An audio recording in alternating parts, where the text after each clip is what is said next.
அவ உண்டு அவ குழந்தை உண்டுன்னு இருந்துக்குவான்னு பார்த்தா நீங்க என்னமோ அவளுக்கு மருந்து கொடுக்கணும் மாத்திரை கொடுக்கணும்னு சொல்லிட்டு இருக்கீங்க.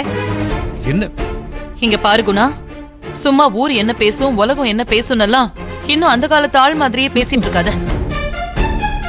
அஞ்சலியோட புருஷன் இப்ப இல்லனாலும் அவ வயித்துல வளர்ற குழந்தைக்கு அஞ்சலி புருஷன் தான் அப்பா.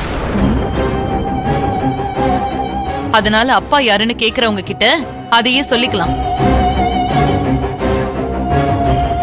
நீ இனியும் தேவையில்லாம அஞ்சலியை ஏதாவது குறை சொல்லிக்கிட்டே இருக்காத. மருந்து கொடுக்கறது ஒரு நல்ல விஷயம். நல்ல விஷயத்தை யார் வேணாலும் பண்ணலாம். அதனால அஞ்சலிக்கு மருந்து கொடுக்கணும்னு நான் முடிவு பண்ணிட்டேன். நான் இப்ப போய் மருந்த வாங்கிட்டு அந்த மருந்த கொடுக்கறதுக்கு பெரியவங்க யாரையாவது கூட்டிட்டு வரேன். எனக்காக நீ ஒரு விஷயம் மட்டும் பண்ணு. மருந்த ரெடி பண்றதுக்கு கருவேப்பிலைய மட்டும் கொஞ்சம் இடிச்சு வை. நான் வந்துறேன். அக்கா நான் கூட வரட்டுமா? வேணா செல்வா, நான் போயிட்டு வந்துறேன். சரி. ஏங்க நீங்க என்ன சின்ன பாப்பாவா? எங்க போனாலும் உங்க அக்கா முந்தானையை புடிச்சுக்கிட்டே திரிவீங்களா? இல்ல நான் தெரியாம தான் கேக்குறேன்.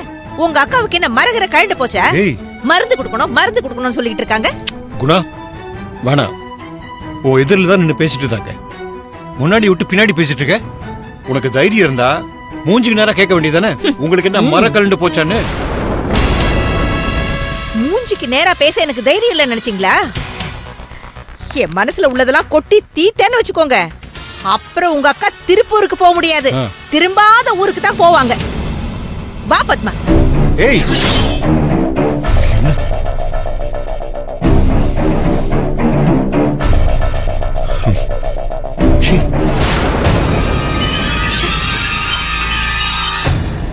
அக்காவுக்கு தம்பிக்கும் பைத்தியம் முத்தி போயிடுச்சுன்னு நினைக்கிறேன்.